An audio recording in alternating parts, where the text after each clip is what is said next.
Boa tarde, está começando mais uma edição do Jornal Global News, trazendo notícias de Poções e do mundo para você. Confira os destaques de hoje. Filha de Geraldo Sarno visita Poções. Homem fica 100 dias debaixo d'água. Brasil importa 200 mil toneladas de arroz da China. Polícia prende Luiz Carlos Fernandes por tentativa de feminicídio. Tudo isso e muito mais você acompanha agora no Jornal Global News.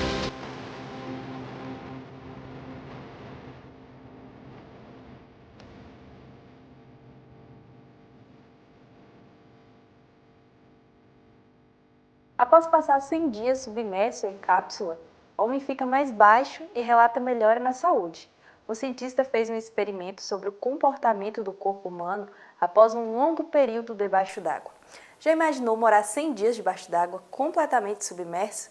Esse foi um projeto colocado em prática pelo cientista Joy Dituri, de 55 anos, em uma pesquisa na área da biomedicina que queria descobrir os benefícios e desvantagens de se passar um longo período submerso.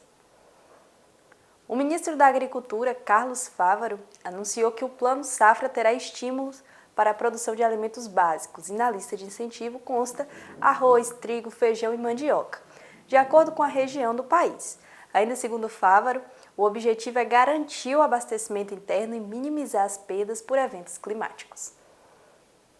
A maior feira agropecuária do Tocantins, a Expoara, deixou a dupla sertaneja Felipe e Mateus frustrados, pois os mesmos tiveram que cantar somente para a produção e parentes.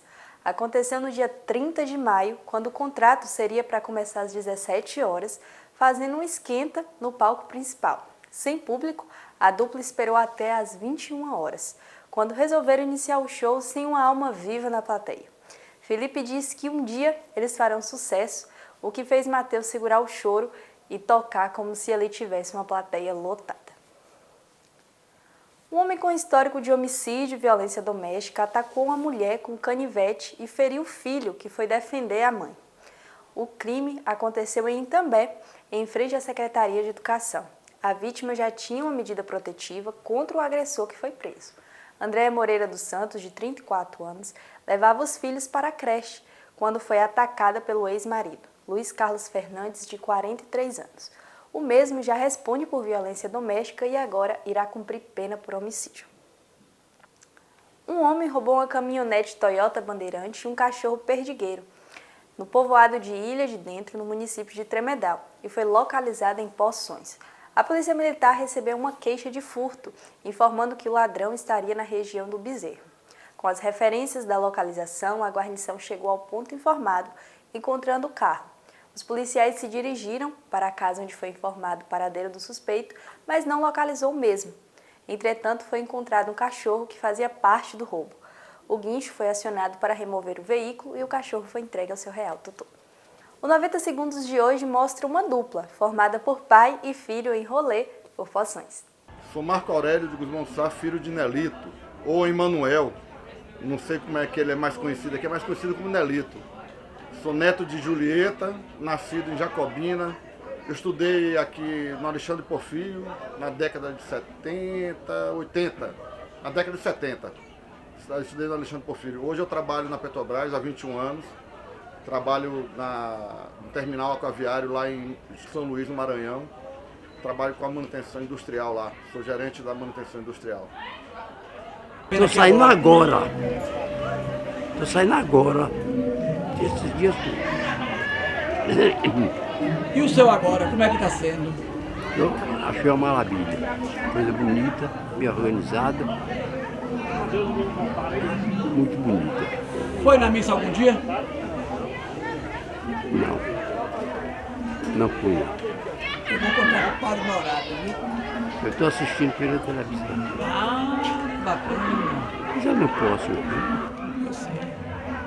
E aí, e como é que tá teu filhão aqui passeando, visitando você? E já vai embora amanhã. Vai, que ingrato, rapaz, já vai amanhã?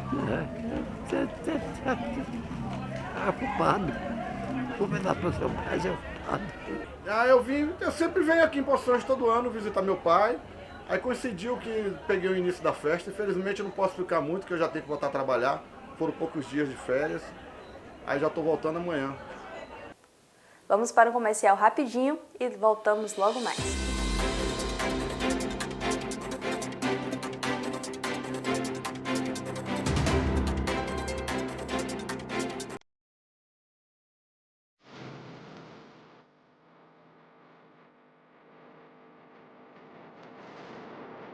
Voltamos, esse é o Jornal Global News. Obrigada por estar conosco. E para você que chegou agora, não saia daí. Filha do cineasta Geraldo Sarno visita Poções em busca de resgatar as origens do seu pai. Na ocasião, se encontrou com intelectuais e conversou com a nossa reportagem. Acompanhe como foi esse momento. Olá, estou aqui com Paula Sarno, filha de Geraldo Sarno.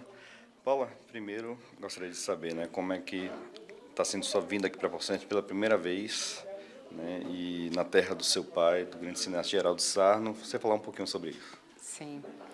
Bom, é uma emoção, né, enorme. Vim pela primeira vez à terra natal dele, né? Poções sempre foi nomeada, né, pelos meus avós, pelos meus tios, pelo meu pai.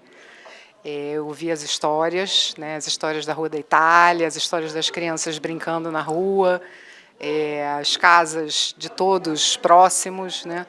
E eu poder ter a chance de conhecer, né? E de alguma forma é como se eu vivesse talvez o mesmo processo que ele viveu, né? Porque ele também ficou muito tempo sem vir a Poções, e aí ele retorna à cidade natal dele, e aí ele retorna às memórias, né? E ele restabelece essa conexão com a origem dele, né? Já numa fase adiantada da vida dele. Então, eu acho que é um pouco... Eu estou fazendo um pouquinho isso também, né? Agora que ele foi, né? E eu estou vivendo talvez uma coisa parecida, claro que jamais igual, né? Mas parecida um pouco com essa redescoberta, né? Ou a descoberta de Poções, né? Muito feliz e muito emocionada de estar aqui, certamente. Paulo, você está falando de memória, né, e falando um pouco das histórias, você já sabe, o nome de Rua da Itália, né, de alguns lugares aqui que são tão importantes para a cidade. E eu queria falar um pouquinho sobre a sua própria infância, né, o que Geraldo trazia para você sobre Poções, especificamente, né, sobre o que ele viveu também na própria infância, na própria Rua da Itália, o que você tem sobre isso, assim, em você, sobre a própria memória também. É uma memória, né, que ele, eu me lembro das histórias que ele contava, eu me lembro do fato de ser um clima mais ameno, né, mais frio, ele lembrava sempre isso, lembrava do quintal, lembrava da parreira de uvas, que era incrível, contando para a gente que no sertão era possível ter, a gente achava aquilo diferente, né, porque a gente não tinha ideia que o clima daqui não era exatamente o que se imaginava, né, de ser no meio do sertão, da Caatinga, que tinha coisa do frio. Então, tinha uma memória dos hábitos, né, do armarinho dos Sarno, dos irmãos, né, de como os italianos tinham uma presença forte, né, era um grupo grande, né, na cidade. Então, era uma memória muito de infância, que foi quando ele realmente viveu mais aqui, né, que depois ele foi para Jequié e depois ele foi estudar em Salvador. Então, era a memória mesmo de infância, de criança, né, que sempre contava e era muito, muito presente, muito afetiva, né, a parte dele. Paulo Geraldo teve um contato muito recente assim com Poções, a partir de 2013, quando a gente fez uma homenagem a ele numa mostra de cinema. E essa vinda para Poções, né, também engajou outros projetos, né? Geraldo participou ativamente, né, de algumas gravações, algumas produções. E eu queria falar um pouquinho sobre o legado de Geraldo, né? Não só a partir do cinema novo lá nos anos 60, mas o que também está por vir, né, da própria obra de Geraldo. Queria que você comentasse um pouquinho também desses projetos recentes de Geraldo, tanto aqui em Poções, as gravações do município, mas também o que está por vir, o que está por sair sobre Geraldo Sarno. Então, esse retorno, né, falando um pouquinho desse retorno dele ao sertão e a Poções, a gente viu que ele, a partir desse período, né, que você mencionou, ele passa a recontactar, né, e algumas atividades culturais são realizadas aqui, e ele vem filmar aqui, né, o Sertão de Dentro tem toda essa presença do Sertão da Ressaca, né, que vocês chamam, e algumas regiões bem próximas aqui, onde ele filmou e envolveu pessoas que participaram, né, dessas filmagens. Então, eu acho que assim, é um retorno que é um retorno também o cinema dele, né? Acho que ele traz o cinema, que é a vida dele, ele traz para essa redescoberta que ele faz de Poções, mobilizando e fazendo atividades e trazendo os filmes para serem exibidos e conversando com as pessoas que se interessam por cinema. E eu acho que daqui por diante, o que a gente tem, né, que esse ano e provavelmente no próximo são coisas novas que estão acontecendo, que giram em torno desse grande projeto que é a memória dele, né, a preservação da memória dele, né, que eu entendo que é um trabalho coletivo, né? Eu não me imagino sozinha fazendo isso de maneira nenhuma, acho que é um trabalho coletivo que vem das pessoas que o conheceram, que se sentiram impactados e afetados por que ele disse, pelo que ele fez, e vai ser isso, né, que vai perpetuar a memória. Então, a gente vai ter um livro, está sendo escrito por Piero Sbradia, um jornalista de São Paulo, sobre a vida dele. Poções certamente estará bastante presente nesse livro. A gente está querendo fazer o lançamento desse livro aqui em Poções, quando tivermos a oportunidade. E temos o filme dele, um filme que está inédito, que teve um processo de deterioração e as pessoas não viram, que é o segundo filme dele, que ele fez depois de Virar o Mundo, que chama Alto de Vitória, que está sendo recuperado pela Cinemateca de São Paulo. Então, a gente vai poder também ter a oportunidade de ver esse filme, né, de ver mais esse trabalho que ele fez aí nessa fase da vida dele. Então, temos o Sertão de Dentro, a série, que está praticamente inédita, e a gente está vendo em que lugar a gente pode fazer com que ela possa ser exibida e mais pessoas poderem conhecer, né, e assistir. Então, temos essas coisas por aí e provavelmente outras coisas que virão, né, contando aí com a nova geração para que novas coisas aconteçam também. É isso. A Polícia Militar cumpriu uma ordem de prisão contra uma mulher no bairro Bela Vista, em Poções, e encontrou os seguintes objetos: 19 porções de cocaína, um celular da marca iPhone, R$ 56 em dinheiro, um cartão de crédito, uma balança de precisão e 2 máquinas de cartão de crédito. A mesma e os produtos foram entregues às autoridades para as providências legais. O primeiro-ministro da Índia, Narendra Modi, impôs a meta de conquistar 400 dos 543 assentos da Lok Sabha, como é conhecida a Câmara Baixa do Parlamento indiano. A vitória com maioria absoluta lhe daria as credenciais necessárias para fazer a reforma na Constituição. As urnas, porém, responderam com um golpe amargo na reputação e na popularidade do premier nacionalista hindu, que imprimiu uma marca divisionista no país em 10 anos no cargo, remodelando a democracia secular da Índia. O discurso do ódio prevaleceu durante a sua campanha à reeleição. O México tem a primeira mulher presidente em sua história. Claudia Sheinbaum obteve no domingo do dia 2 uma ampla vitória nas eleições presidenciais do México. O presidente Luiz Inácio Lula da Silva comemorou a vitória da cientista e ex-prefeita da cidade do México, Claudia Sheinbaum, que no fim de semana ganhou a eleição para a presidência. Um homem surtou e ateou fogo na casa do vizinho. O caso aconteceu em Lucaia, no distrito de Planalto, e só teve fim com a chegada da polícia, que deparou com o autor totalmente alterado, atirando pedras, paralelepípedos, telhas e baladeira do tipo estilingue contra os policiais, que adotou o procedimento de gerenciamento de crise, isolando o local e, sem gravidade, imobilizou e prendeu o indivíduo.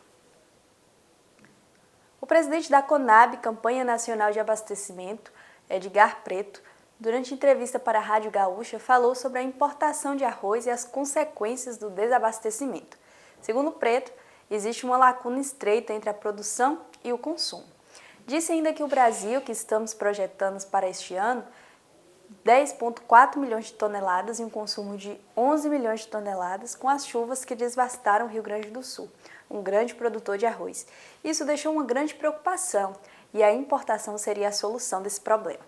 Na noite da quarta-feira, dia 5, a Justiça Federal havia determinado a suspensão do leilão para importação, acatando a ação movida pelos parlamentares Marcel Van Hatten e Felipe Camozato.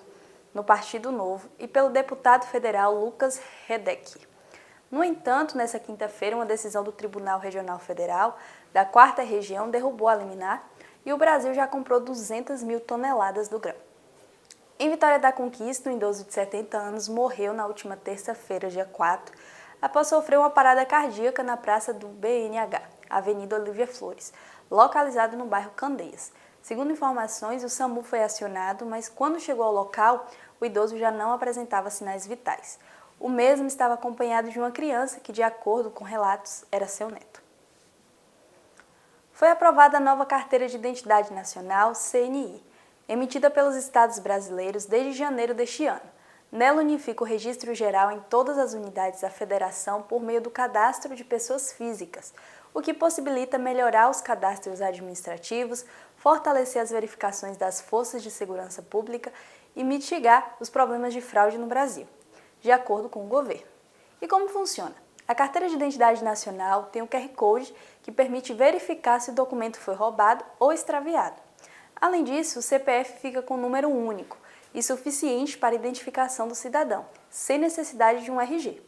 O RG, segundo o governo, deve cair gradualmente em desuso nos cadastros. A CNI será obrigatória e a antiga carteira de identidade só será aceita até do dia 28 de fevereiro de 2032.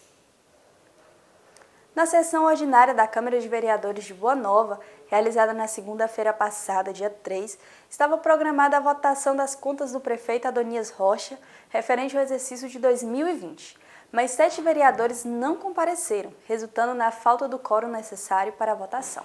Os vereadores foram Genilson do Sindicato, Salvador, Paulo Botelho, Renato da Boa Vista, Adelino do Gigante, Jardel Quaresma e Guel de Janim. Vale ressaltar que as contas em questão já haviam sido rejeitadas pelo Tribunal de Contas dos municípios. A ausência conjunta dos vereadores da base do prefeito levanta questionamentos, levando a crer que os vereadores podem ter optado por se abster da votação para evitar possíveis repercussões políticas a pedido do prefeito. Se a Câmara seguir o parecer do TCM e rejeitar as contas do prefeito Adonias Rocha, ele pode ficar inelegível. Na sexta-feira, dia 7, a prefeita Dona Nilda assinou a ordem de licitação para a pavimentação do bairro Tiradentes, com um investimento de R$1 milhão proveniente de uma emenda da deputada Alice Portugal. Nessa primeira etapa das obras, que terão início nos próximos dias, quase todas as ruas do bairro serão pavimentadas, totalizando 12 vias, melhorando significativamente a infraestrutura e a qualidade de vida dos moradores. Na sexta-feira, dia 7, aconteceu um grave acidente em Vitória da Conquista. Um ciclista morreu ao ser atropelado na BR-116, próximo ao posto fiscal. Segundo informações, o acidente ocorreu por volta das 5h30 da manhã e até o fechamento dessa matéria, a vítima não teve a identidade revelada. A Polícia Rodoviária Federal e o Departamento de Polícia Técnica foram até o local e o trecho da rodovia foi parcialmente interditado para a realização da perícia e remoção do corpo. Testemunhas relataram que o ciclista estava na pista de acostamento quando foi surpreendido pelo veículo, que aparentemente perdeu o controle. A PRF investiga as causas do acidente. O deputado Valdenor estava presente juntamente com o governador Jerônimo Rodrigues na Exposição Agropecuária Nacional de Conquista, que retornou às atividades neste ano. Na oportunidade, o governador assinou a ordem de serviço do início das obras da pavimentação da estrada que liga Conquista a Pradoso, Bate-Pé e comunidades vizinhas, além de realizar a entrega de máquinas e equipamentos agrícolas, frutos da emenda parlamentar do deputado Zé Raimundo Fabrício Valdenor. O Jornal Global News fica por aqui e te vejo na próxima semana. Até lá!